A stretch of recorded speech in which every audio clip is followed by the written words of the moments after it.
Hello everyone, this is the question number 15 from chapter number 8 folding and unfolding।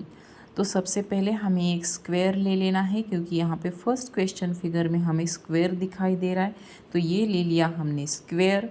उसके बाद है यहाँ पे दिखाई दे रहा है कि इस पेपर का जो 1/3 पार्ट है, यहाँ से यहाँ तक जो 1/3 पार्ट है उसको हमें फोल्ड करना है बीच वाले पार्ट में। तो इस तरह से हमने इस पार्ट को, देखिए आराम से देखिए, ये वाला जो पार्ट है इसे मैंने फोल्ड कर दिया है बीच वाले पार्ट में, राइट।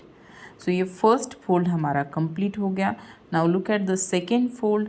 तो सेकेंड फोल्ड में जो लेफ्ट हैंड साइड का ये वाला जो पार्ट है, इट मीन्स ये पार्ट हमें जो मिडल का पार्ट है, बीच का पार्ट है, उस पार्ट पे हमें इस तरह से फोल्ड करना है। देखिए इस तरह से फोल्ड करना है। तो ये हो गया अपना फोल्डिंग तैयार। इस फोल्डिंग के बाद हमें यहाँ पे दिखाई दे रहा है इन द क्वेश्चन फिगर 3 कि यहाँ पे देखिए ये वाला जो शेडेड पार्ट है, इसका मतलब होता है कि यहाँ पे कट है। तो ये शेडेड पार्ट, ये ट्रायंगल हमें यहाँ ड्रॉ करना होगा और कट करना होगा। और यहाँ पे हाफ सर्कल दिखाई दे रहा है, तो ये वाला हाफ सर्कल भी हमें यहाँ पे ड्रॉ करके कट करना होगा। तो देखिए हमने यहाँ पे ट्रायंगल कट कर लिया है और यहाँ पे हाफ सर्कल कट कर लिया है।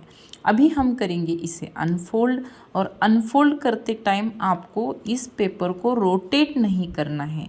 जिस तरह से आपने इसे पहले पकड़ा हुआ है उसी तरह से आपको पकड़ के इसे अनफोल्ड करना है। Now look at the answer figures and this paper.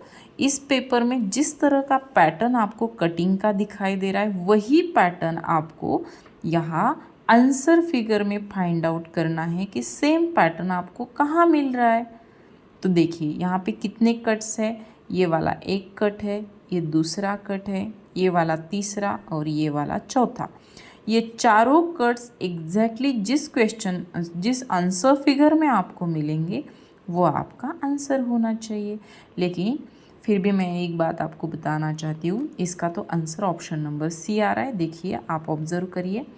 लेकिन मैं आप सभी स्टूडेंट्स को बताना चाहती हूँ कि मैं हमेशा लाइव लेक्चर में आपको रिफ्लेक्शन के मेथड से इन क्वेश्चन को सॉल्व करके बताती हूँ, क्योंकि जब आप फाइनल एग्ज़ाम में जाएंगे तो आप पेपर, सीज़र, पेंसिल ये सब लेके वहाँ पे ड्रॉ करेंगे, कट करेंगे, ये सब नहीं करने वाले। तो आपको रिफ्लेक्शन का जो मेथड है वही यूज़ करना है। लेकिन ये पेपर का मेथड मैं आपको इसलिए बता रही हूँ ताकि आपको अभी के लिए सीखते वक्त समझने में जो थोड़ी बहुत मुश्किलें आती है वो कम हो जाए। तो ये वाली थी एक्टिविटी।